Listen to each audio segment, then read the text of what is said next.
Welcome to TradersPost office hours for February 18th, 2025. I'm Tom Hartman, marketing manager here at TradersPost, alongside Mike Christensen, co-founder and CSO, and John Wage, founder and CEO. We're always working to make TradersPost better day in and day out. Each week, we take a deep dive into all things TradersPost, answering your questions, gathering your feedback, and helping you get the most out of the best automated trading platform in the known universe. We've collected your questions over the past week, so let's dive in. You don't have to worry about that, John. I put known universe because I didn't want to get in trouble with anyone else who unknown parts. Good idea, man. We don't want any aliens coming after us for some kind of legal action. Exactly. Time travels, multidimensional creatures, all that sort of thing. We're covered. It's a snowstorm I still think here. Our automation software would be better than theirs. I mean, let's be honest. So I agree. I wonder what asset classes they're trading. So it's been fun. We had a nice source of questions and feedback requests or feature requests over the last week. We will be talking about a little bit later on some of the new features and updates that have been added to TradersPost over the last month. People have been starting to see that, hey, things are changing here and there, little by little, but there was a big update over the last couple of days that's been pretty interesting. We're eventually have to, now that these things are rolling out, now we're going to have to do redo the intro video, right, from the YouTube channel. People have been asking all the time, why aren't you not updating it? Because the site's changing. It's changing a little bit. It's changing significantly. And I'm sure by the time we get done with these videos, we'll have another update that will then invalidate those videos. So we'll just have to do a new one every month is what it's going to have to come down to. We're just churning out updates and features that change the context fast. It's been great. I have actually been pretty excited by it. I didn't want to get too spoiled by it, so I wasn't using the new version of or the updated version of TradersPost.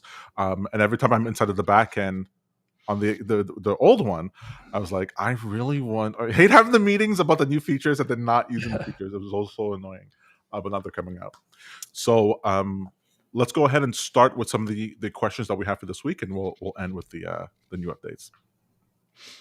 All right, so first up, someone was asking, do the settings in the properties tab for a strategy on TradingView have any effect on orders executed by TradersPost? So presumably, yes. Yeah, so it has an effect on if it's changing the order size, right? Then you would have an effect, but anything else, unless I'm mistaken, doesn't have any effect on TradersPost. Yeah, I mean, I think it would affect it if the settings change the JSON that sends, or it changes something about the strategy that would change when it alerts. That's right. That's the main thing here, and the big thing that I see all the time is the margin long and margin short. If you set that to 0, margin long, margin short, then the strategy will never stop sending an alert based on what it thinks your account size or equity is at the time. So sometimes within the performance tester, you do want to set your margin positions there, the margin ratio and your account balance, so that if ever your account was liquidated in the back test, and you can see that. But once you're running the strategy, you don't necessarily want that there, because you go, well, what if you make changes outside? What if you wanted the signal to continue going? You would set those to 0. So that's like the situation I see this happen the most. Yeah, I think that might be a case for sometimes people will have 2 versions of their script, one for actual live execution and then one for backtesting, and one of them might be a strategy, and then the one that you use for live execution is an indicator with alerts. Or I don't know, I've seen people do a couple different variations of that to kind of separate things so that the backtesting version is separate from the live execution version. Because in the backtesting version, for example, you would want to trigger an order when it exits. For example, if you have like a take profit and stop loss that gets sent with your entry and it's in the broker, you wouldn't want to send an alert or send an order when the take profit or stop loss fills in TradingView, because the broker is going to take care of that. That's right. So they would have a version where the indicator will only send the entry with the take profit and stop loss, but it'll never send an alert to TradersPost for the exit, because the broker is taking care of the exit. Yeah, that makes a lot of sense. And the reason I bring up the other thing about the margin long and margin short is that when you are creating a new strategy within the TradingView interface, by default it'll populate it with margin long, margin short, 100%. And so if you're not thinking about it and you just write your strategy out, you might actually end up in that situation where no alert gets triggered because as far as TradingView is concerned, you don't have enough equity in order to launch to open up a position. So what do you set those values to make it basically unlimited? 0. 0? Okay, got it. Yeah. Cool. All right. Next up, can we still send action cancel signal if disable canceling open orders is checked? Yes, and we actually changed that recently in the last couple months, where if you did have order canceling disabled, it would also disable it for action equals cancel. But that was actually kind of a mistake in the behavior, call it a bug. But we basically wanted disabling order canceling to disable the implicit order canceling that happens when you send an action of sell or buy. But if you send an explicit action equals cancel, it'll always cancel no matter what that setting is. That makes sense here. So this is an interesting question in the middle here. I'd like to highlight from Bolo FX. Asks, hey guys, I have a question. How can you add slippage directly into your PineScript strategy for back testing? Maybe you have a thought on this, Tom, but as far as I know, it's best to probably just use the slippage in ticks that is available in the strategy settings. Because otherwise, I don't know that there's a way to modify the order execution process in the simulator in PineScript to adjust for what your entry price ends up being, right? Well, it would be similar to what you're just mentioning there. So you do have the setting of slippage within a strategy where you can put slippage in ticks under the properties tab. But then within the code, within the strategy method, the strategy method here, you have an option that says slippage. I think it's down here. You scrolled past it up. Oh, there it is, slippage. Yep. And which is effectively just setting the default value in that strategy settings panel. So that can be overridden once it's defined in your strategy defaults, right? Correct. Exactly. I know some people, I haven't really found a better version of this. I know like a couple of years ago, it was like people just like have a random number generator to just simulate some sort of spread there.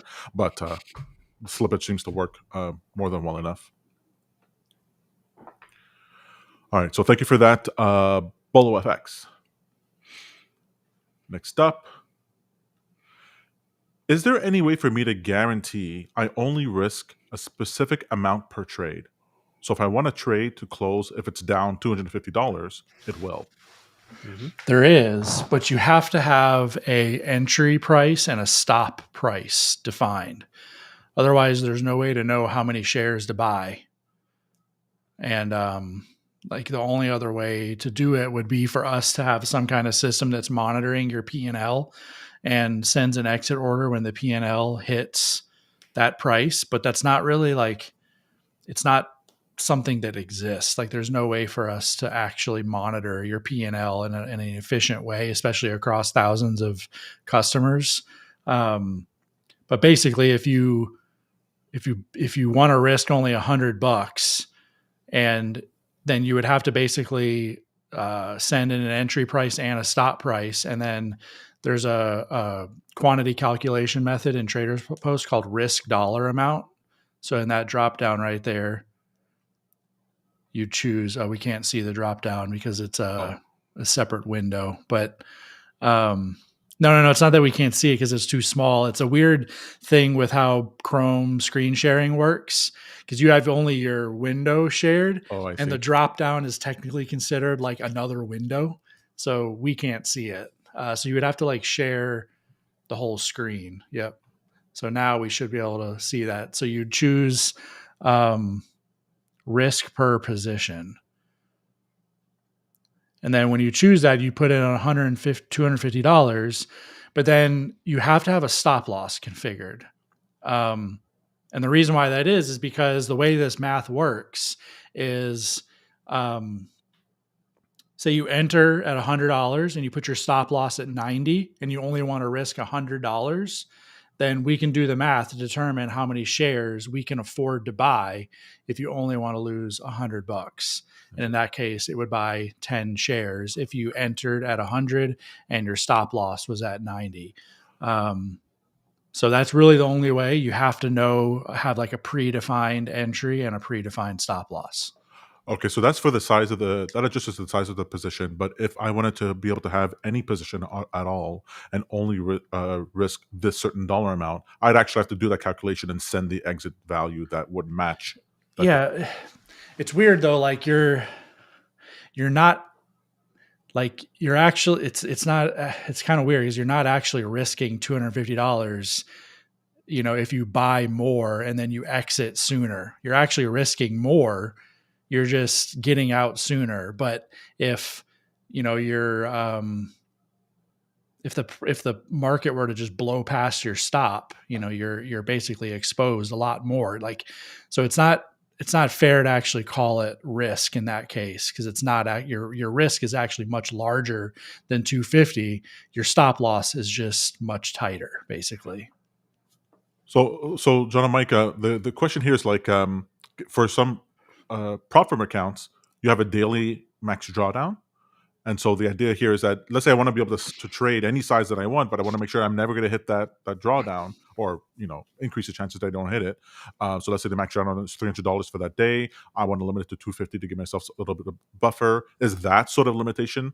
Can I put that sort of limitation in so that I know, hey, I'm not going to hit the daily. There's just no technical way to do it, because stop losses aren't based off of like P&L. It's based off of what the price of the asset is that you're trading. And you define the quantity that you want to buy ahead of time. And there's no mechanism that allows us to say when P&L gets to 250 plus or 100 negative, exit the order. Like there's just no mechanism or order type that would allow us to do that. Okay. So the only way that you could maybe do it is like code something in PineScript, but it wouldn't be, you'd have to deal with slippage potentially. There's no precision there. If you did calculate your P&L, and if it hit that 250 loss, then it would trigger the order to market out of that position. And it could be potentially a little bit more or less than 250. Right. I think the other thing to consider too is when it comes to the daily loss limits with prop firms, they usually will liquidate your account if you trigger that barrier anyway. But to make sure that you're aware of what that looks like in your strategy, you're going to have to code in some kind of tracking mechanism that keeps track of how far drawdown your account is in a given day, and then exits the positions in the strategy simulator so that you're more accurately representing what would happen in the real world. I guess along the same lines, Lath is asking this question here. Give me a solution to buy and sell without losing. If entry is $1 and exchange fee is 50 cents, and stop loss after price jump, upper that entry, and sell if hits price, entry position plus 1%. Buy sell fees. So I think there's a bit to unpack here.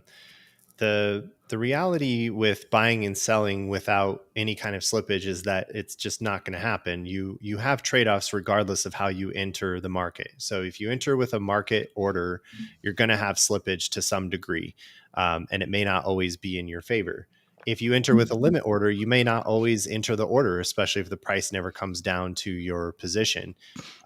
So once you've accounted for the fees and slippage, the next thing to do is set your take profit and stop loss relative to what your entry price was.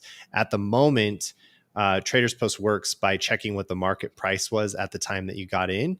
And we base your take profit and stop loss on the market price at that time. We may have an improvement in the future that will actually look at your average entry price and then base the take profit and stop loss off of that, but that's not available yet. So with getting into a position without losing, that's really, really difficult to do. You really want to make sure that you've allowed for some amount of slippage and that you've set your take profit and stop loss far enough away from your entry that you're more likely to capture the results of that trade. This is why I always trade with with limit orders. Like I never not use a limit order. I never want to wonder if I miss a trade. I miss a trade. Sure. That's the way I manually trade. I mean, I've always manually trade with the risk, the R system. Mm-hmm. So like I'm always buying pullbacks, if like I'm buying halfway down a candle, or like buying if it touches the 100-day moving average. Mm-hmm. So I always have like a predefined limit order for my entry, and then a stop loss somewhere down below it, hopefully below where the wicks are going to usually go. Mm-hmm. And then when I do that, I have a predefined entry, a predefined stop loss. And if my risk is my R is $100 or $1,000, it tells me exactly how many quantity I need to buy, so that if that stop loss is hit, that I'm only going to lose 1 R. Right. And then usually my take profit is somewhere above my entry price at like 2R or 3R. Yeah. And sometimes I'll, risk 2R, or like sometimes if I really like the trade and I'm like really confident I like it, I'll put, 3 or 4R down. This is where the benefit of the way that TradesPost is doing it, where it's the size of the position that actually is the risk amount, makes a lot more sense. What you just described there, John, is also how I trade, except it's not a stop loss. It's my liquidation value. That's my stop loss, and I go, great, now I'm out. I don't have to think about it. That makes sense. But you're stopped, like you're risking your whole account basically. But your whole account is like, it's a separated account that's like. No, I only risk the position. So I only trade 5 or 10% of the account value. And that whole position, I never worry about a stop loss because it's leverage. So it'll get liquidated at a certain price. Yeah. I see. Okay. So we got a good question here. Another follow-up from Bolo FX asking if the TradersPost platform can connect to MetaTrader to trade on any broker. It's a little bit the other way around. And we do have this in our documentation. If you want to pull that up quickly, Tom, on our documentation section, there is a trade MetaTrader section, and we've actually created a quick script to show how you can connect MetaTrader to TradersPost. I believe it's under, there it is.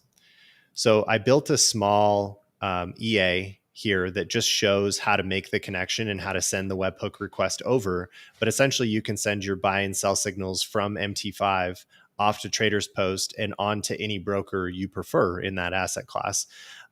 Assuming you're doing this with stocks, then it should work with any of the stock brokers in the same way. So let us know if that's helpful for you. Perfect. I keep trying to think of a way to describe to people like what CTrader and MetaTrader are and why it's not like connected to TradersPost in that way. Yeah. Well, it's weird because CTrader and MetaTrader also are a broker. Right.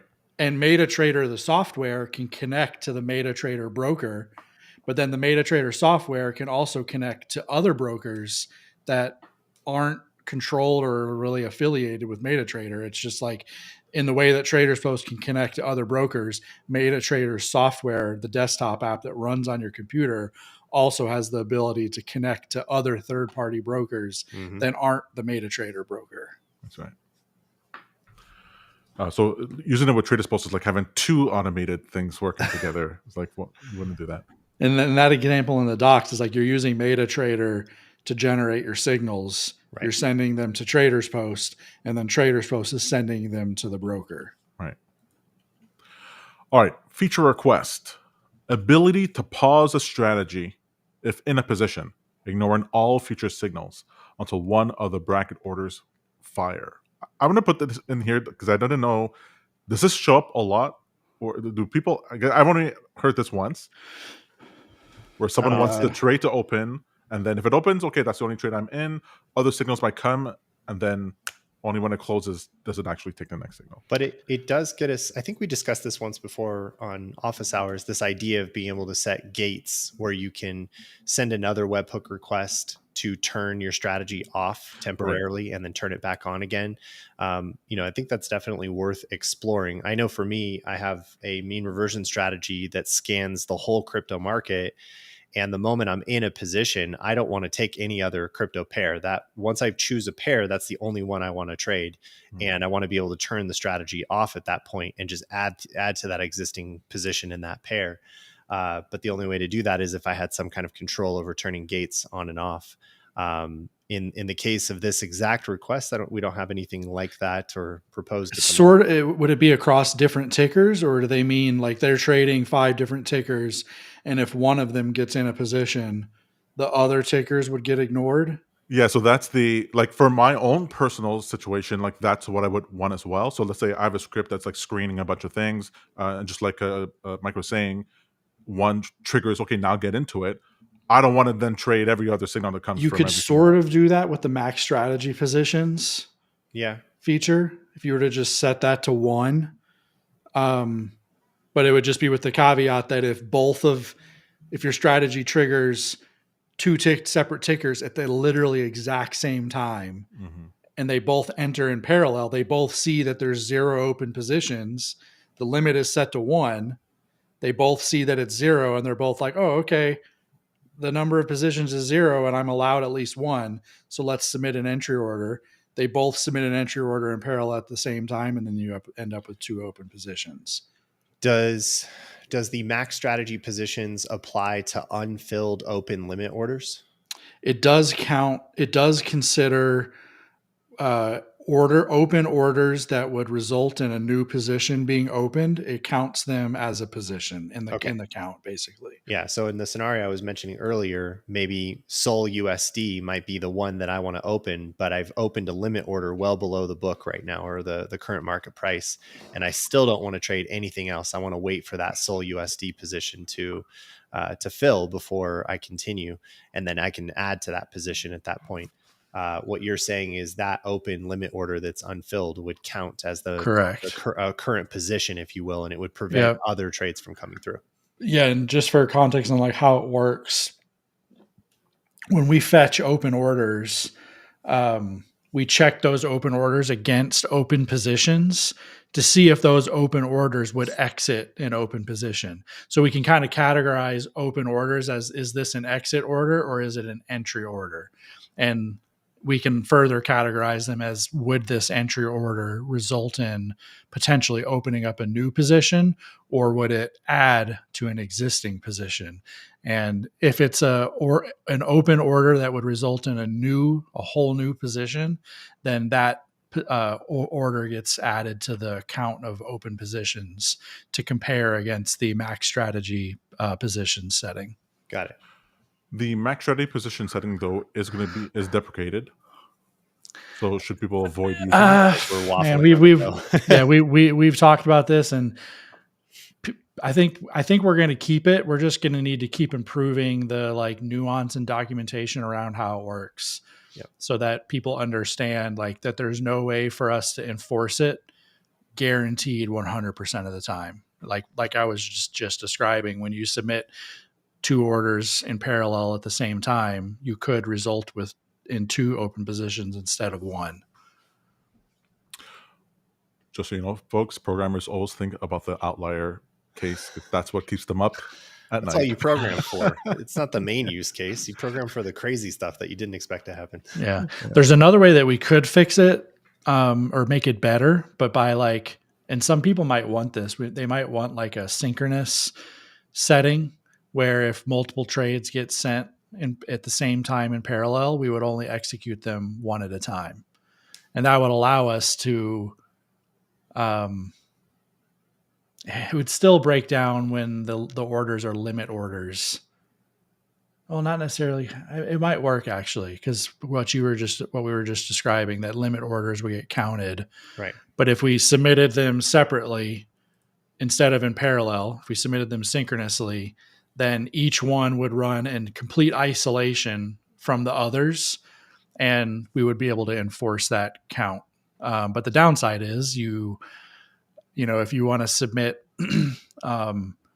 many orders all at once, we can only do it one at a time. So if you submit 10 and say each one takes a second, then the 10th order would get sent to the broker 10 seconds after TradesPost received it. which may or may not be ideal.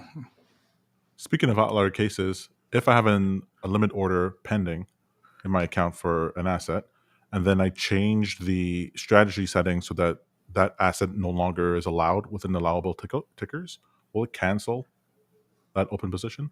No. Okay. Yeah, the system won't do anything retroactively.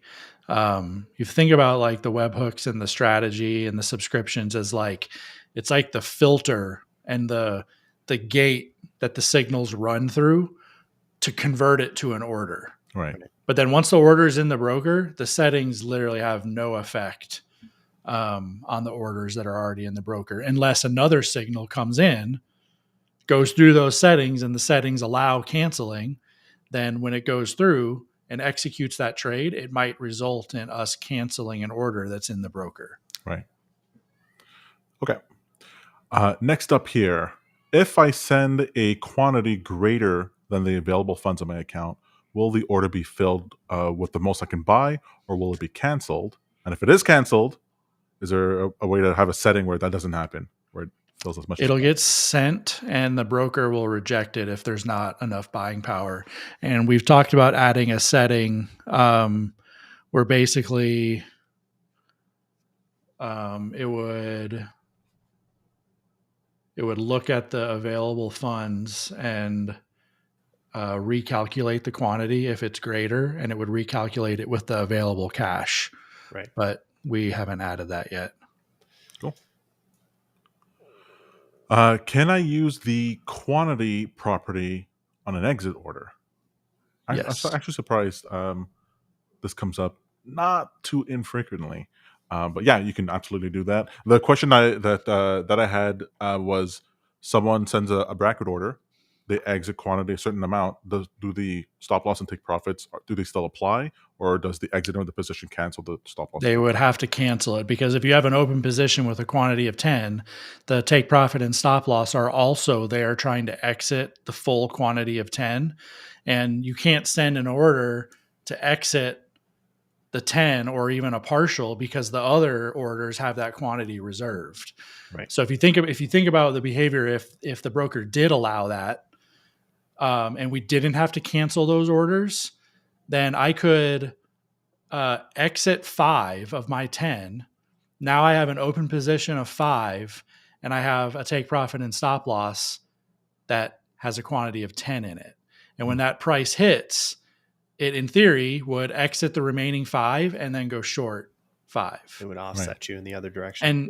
And futures actually allow that, which is weird. I don't fully understand why. Like in TradeStation, for example, if I try to exit a futures position with a take profit and a stop loss, it'll actually let me exit the position. And now I have these orphan take profit and stop losses that effectively become entry orders at that point, because there's no more position there.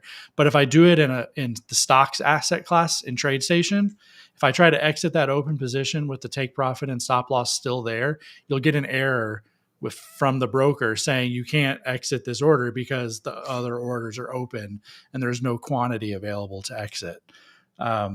So maybe there's an opportunity for us in the future to have some feature that will like update the quantities of the take profit and stop loss when you do a partial exit instead of fully canceling them. But yeah, we'd have to investigate to see what it would take to do that. I feel so spoiled a little bit from moving from stocks and bonds to crypto, because on the crypto exchanges, if I'm manually trading, I have all these little granular features available to me. Close at a specific ROI, have take profits and stop losses floating around, not floating around. I seem to have all of those, but I do remember the times on Interactive Brokers being like, I'm stuck. I can't execute this position, this trade in the way I wanted to. It's the legacy financial institutions are a bit like dinosaurs, right? So let's abandon all legacy systems and only move towards crypto, and we'll be fine. Only offer crypto. Yeah. All right, next up. Would I be able to temporarily pause trades for a particular user who is subscribed to my strategy? So not cancel them, but pause them. and just that I think, user? I think the only way right now would be to remove their access, and then that would disable the subscription for them when you remove their access. But I don't think that it's actually a good idea. It just gets me thinking about this, because like, what happens if they're in a position and then you pause it for them and then the exit comes in?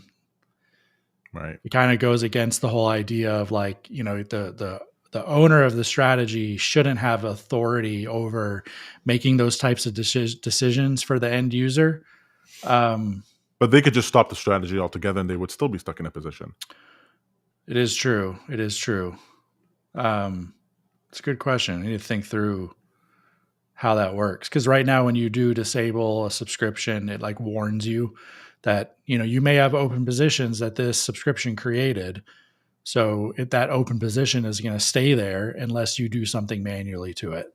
But at the end of the day, I guess the answer is that the owner of the subscription is ultimately responsible for their brokerage account. Right. So if the strategy that they're subscribed to goes away and the person that gave it to them is no longer offering it, then the subscriber should be aware and smart enough to know that they need to do something about the positions that strategy created that they no longer have access to. And finally here, are there any best practices or things to avoid when setting up my strategy to share with others? Just in general. Probably would be at the top of my list would be thoroughly test it on your own paper and live broker for probably several months before you offer it to anyone else. I would say if you're offering a strategy to someone and you've never ran it in your own live account, that's probably trying to use the right word.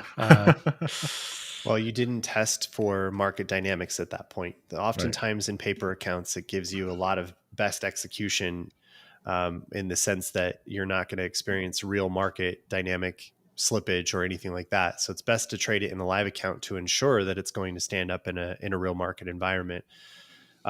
Best practices from like the type of strategy you run. We've talked a lot about this on the show. There's really only two categories of automated strategies. It's either mean reversion or trend following. So be sure that you're using, the best practices within those two categories. Mean reversion tends to have, certain properties to it and tends to have a certain win rate that's associated with it. Usually, you don't necessarily have stop losses attached to it because, if the price keeps coming down, that actually works in your favor. You usually just want to add to that position. That said, trend following can be a little bit different. Stop losses, trailing stops make sense. So like really the structure of the trade should make sense.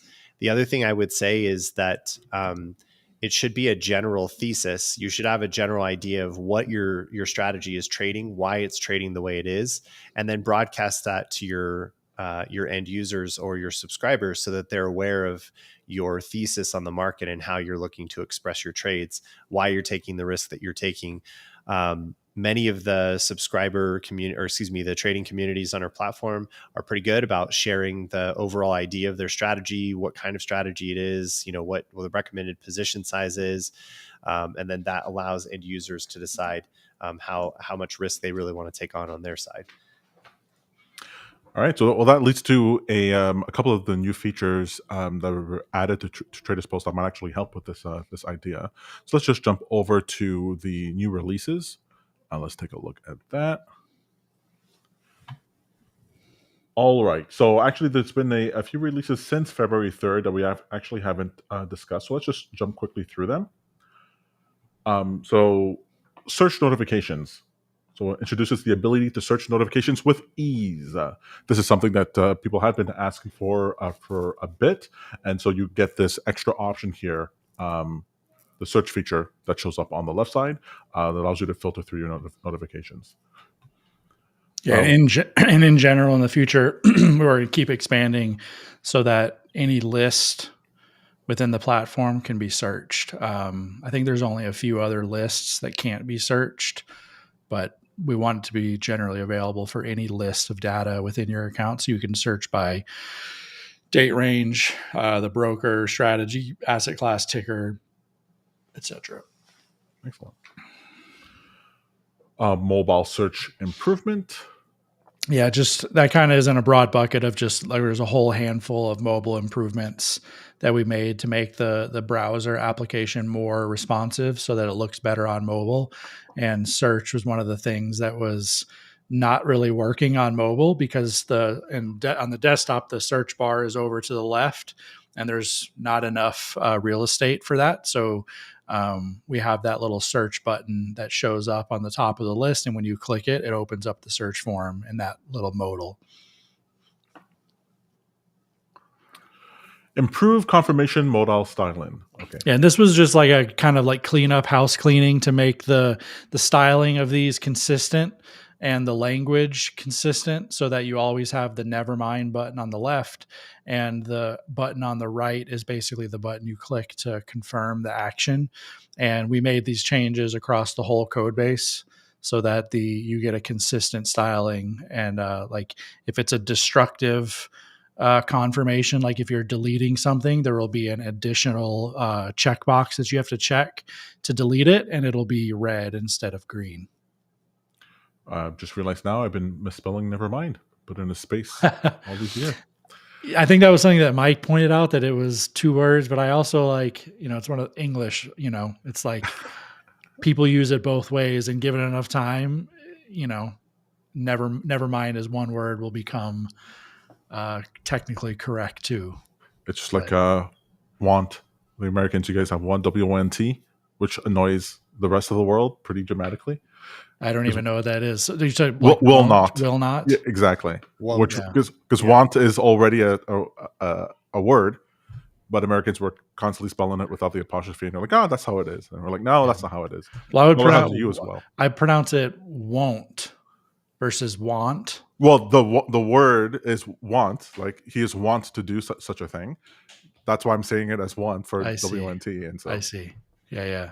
Huh. Well, that's what's crazy about language, man. You can just like make up stuff. I mean, the whole thing is just made up. People are just like start saying stuff. It's true. And then 100 years later, it's in the dictionary. That's right. That's right. So just use never mind as 1 word as much as you can. All right. So we have here improved application menu. So you guys are going to see here how we have this context menu instead of this 3 dots for rows of information. I'm noticing just a little bug for myself, only because we spend so much time with support and answering people's questions, and we always need to be able to access the trades or the webhooks or whatever. So for myself, there's another button I'd like to have like over here, but this has been super useful to be able to get access to options you're not normally necessarily thinking about, or that you're searching through throughout the interface. So this has been actually fantastic to have. What's the other button that you're thinking of that you would want? When I'm in, if I'm not mistaken, it is over. So I go to where is it? If I go to a subscription here, edit. I wanted to have edit over here as opposed to within the context menu, but it's literally not even close to important. Well, it's just that I thought elsewhere there was this icon. So if just this icon was over here, I click into it all the time. But that's only because I'm constantly editing or clicking into edit for subscription settings. Yeah, I remember we talked about this, and we made an explicit decision to deprioritize edit and view. But I can't remember why we decided that. But maybe in certain cases, the edit and view could be moved up. I think it's basically like in that case, like there might not be enough room, especially on mobile. It was really not even. I was really just bringing it up to be silly. Gotcha. Okay, I'm fine with the extra click. But yeah, that menu is consistent now. It's in all lists, and then if you click to view a strategy at the very top of the top right of the page, you get the same menu. So it makes it much easier to do things in the application with less clicks. That's right. All right. Added an audit log shortcut. So that's within that menu as well. A lot of people didn't know the audit log was there. Yeah, it's kind of buried in the account page or account section of the application. But now it makes it a lot easier. And I think that there's other opportunities for us to improve that even further, to where like if you're editing a subscription to have some way to like click a button next to the field to see the history of changes to just that field. Right. Because we have the data. It's just a matter of like improving the UX to allow you to quickly see the history of values for a particular field in a form. Right. Over here, where crypto strategies now default to fractional quantities, which makes sense. Yep. Yeah, you'd have to explicitly check that before that. Enhanced user experience for strategy access. So you have bulk management and subscriber insights. Yeah, this was something that people have requested, just basically so you can add multiple people at once and to show you more information about each of the subscribers, of whether or not they're subscribed in paper or live. And I think that there's always more opportunities, obviously, but I think there's more things I want to do to improve that section as well. Fair enough. Improve subscribe to strategy. So here you get to choose the strategy. So it's the interface for it. Choose the broker. And then you can go ahead and create the strategy subscription when you subscribe into one. Yeah, I think the main improvement here was the broker list is now filtered to only show you the brokers that support the asset class of the strategy you're subscribing to. In this case, I think I'm subscribing to a stock strategy, so it's filtered to only show the brokers that support the stocks asset class. All right.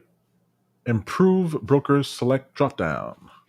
Yeah, this is in the subscription settings when you're choosing which broker the strategy, the subscriptions to be connected to. And it used to be just one big list of all the brokers. And then there was a separate checkbox for whether or not to use live or paper. But now it's just this one drop down and the list is separated by live and paper. Now that I'm thinking about it, do you think for the prop firm people, it might be useful to have the last four numbers of the account also show here? Is that a possibility? Potentially, yeah. We could definitely add that. Yeah, we can do that now. Yeah, because it's a different account number depending on if it's live or paper. Right. Set max strategy subscription limit. We set a system-wide cap to 200 subscriptions per strategy. If you reach a limit and need to add more subscribers, you can contact us. Yep, and we're pretty far away from that. I don't think anyone's really even close to that. But in general, like we always just have limits in the system because there have to be limits somewhere. Right. Would that prevent someone from duplicating the strategy and then sharing that duplicated one and sending the signals to both? You could do that. I mean, yeah, you can do that for sure. That would be a way to work around it. All right. Improve ticker symbol format validation. Yeah, this was just improving the validation when you're inputting tickers anywhere throughout the application. So if you enter in an invalid formatted options contract or a crypto symbol, you'll get a better error message. Previously, it would just say like this ticker doesn't exist. Right. But now it'll tell you like why it doesn't exist. Had that a lot with the BTC USD pair when they need to have the hyphen inside of it. Yeah. New strategy fields, able to determine if it's systematic or discretionary, right? Yeah, style, allow auto submit, and there's another one that's not in this screenshot, but allow live trading. The style one doesn't affect functionality yet. It may in the future, but we want to start collecting this data so we can get an understanding of like which strategies are systematic and which ones are discretionary. Allow auto submit is for people who want to run strategies that always have to be manually approved or rejected. The subscription can never be auto submitted to the broker.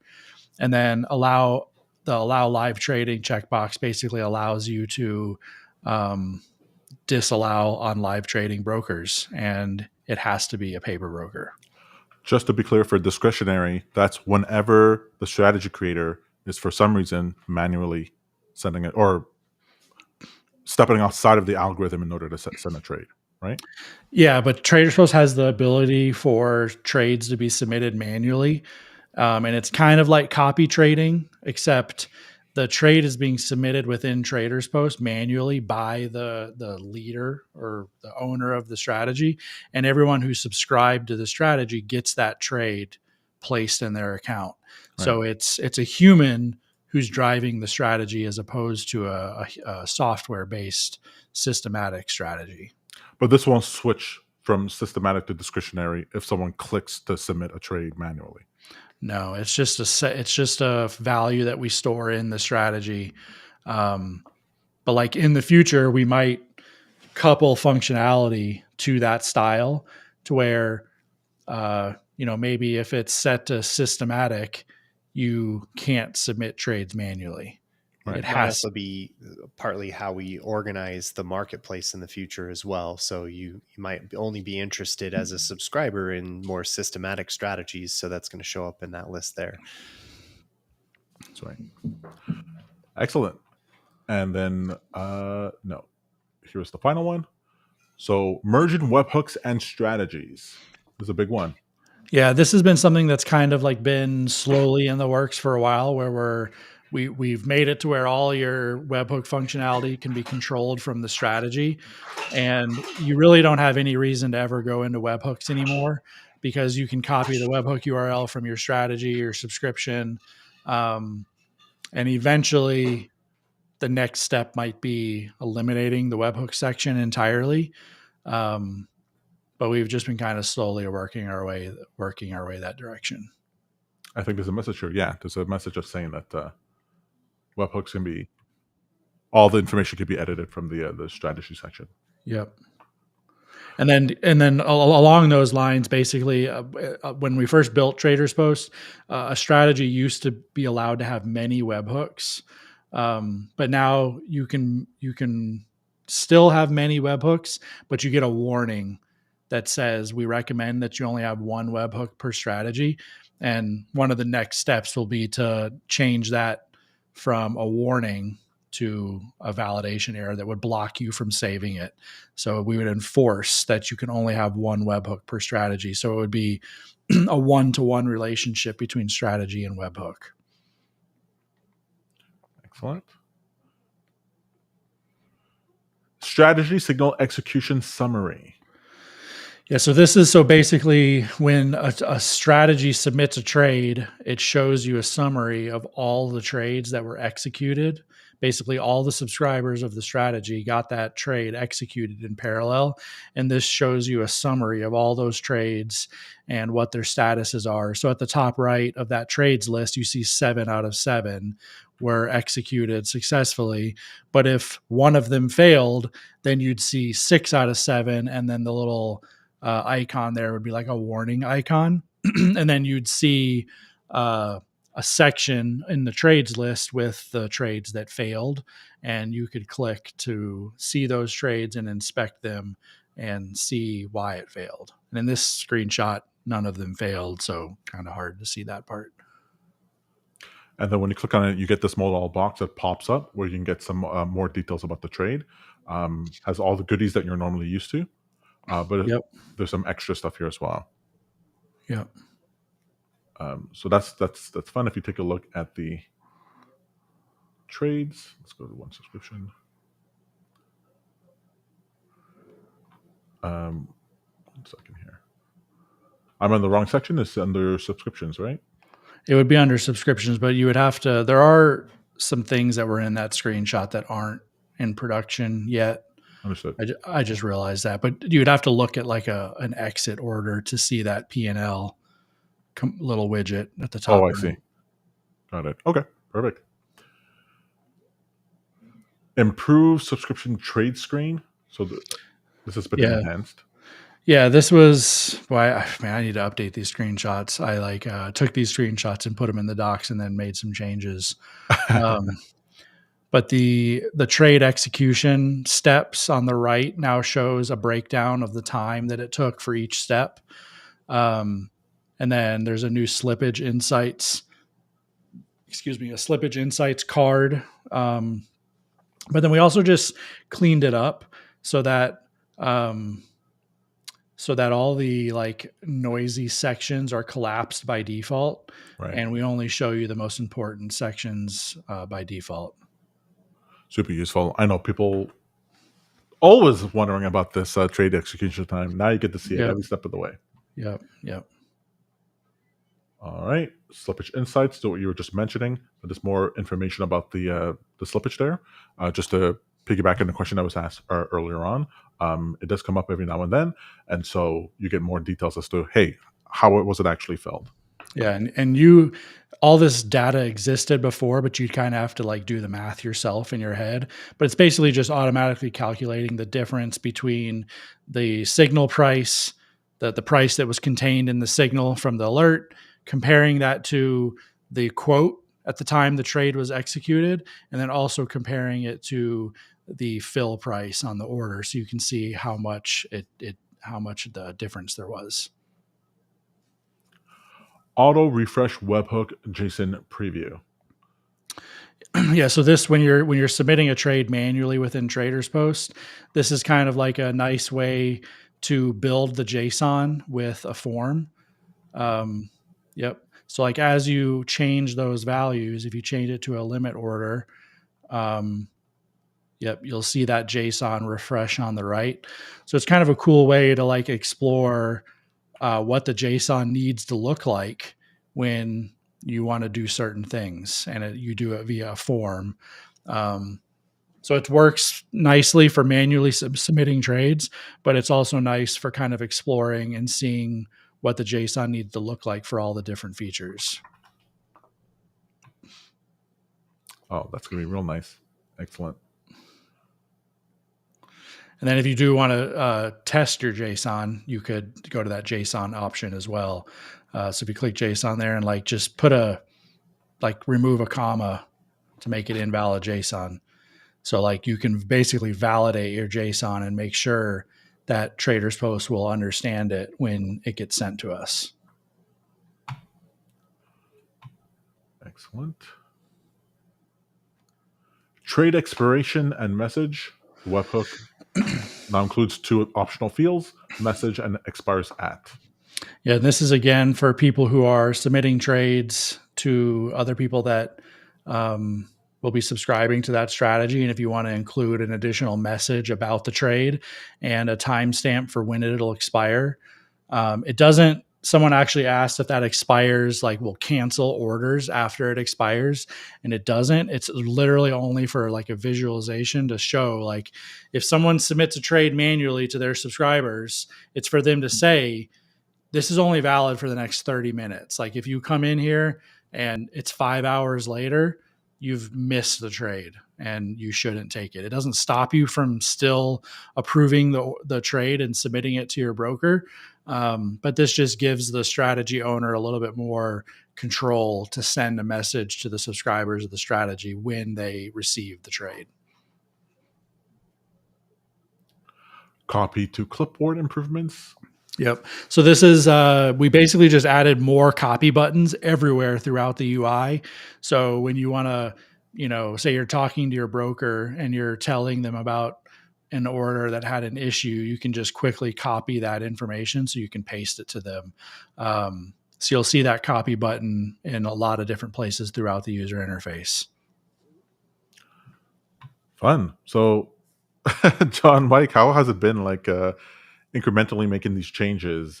Has it been a fun process, or is it to think through and aggregate all the different things that people want and then filter it down to a list of features that need to be updated? Probably a terrible process for John. It took way too long.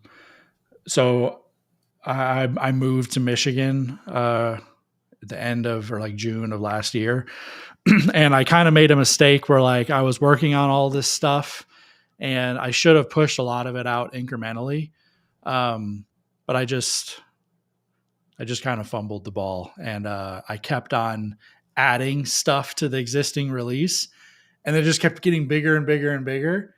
And I should have been pushing the stuff out before I started the next thing. And then it got to the point where it was so big that there was a lot of risk in kind of deploying all of it at once. So the last month and a half was spent kind of separating some of the things and pushing them out a piece at a time. But there's also some like non-feature updates that we made to the application that aren't they're more like improvements to the user interface. It all mostly looks the same, but you'll notice now that like things update more live. And there's even more work that we want to do so that like prices update automatically, quotes update automatically, so you don't have to do a full page refresh. But we basically rewrote the whole front end to take advantage of what are called live components. So everything looks mostly the same, but the behavior and like the smoothness of it is a lot different. And the application just generally feels a little bit more modern because everything is updating with those live components. I've had that feeling of like I log into the dashboard and like, because I don't necessarily know the time that you're pushing out the changes, and I'm like, oh, this feels a little bit better. Oh, this is a little bit more interesting. Oh, this clicks. I remember. Yeah. This. So that actually does feel pretty good. And as far as the what you were saying before, the number of times where people are using platforms where you're getting no updates. The problem isn't that there's too many updates and it wasn't been pushed out. It's like, you're not getting any changes. You just shut up and be happy. That's not the case here. And so I'm very happy with that. And this is not even counting like analytics that's coming down the path. So that's pretty good. That's the next big thing. It's been in the works for a while. But yeah, it's a couple months out still. But really exciting. Going to be a big, big improvement. Awesome. So that's been great. That'll be the questions that we have for this week. If you have any questions or feedback or feature requests for us, please post them inside of the YouTube comments. Send us a message for support or a message on Discord. We'll be happy to help. And until next time, we'll see you on the next office hours next Tuesday. Ciao, folks. Awesome. Cheers, everyone.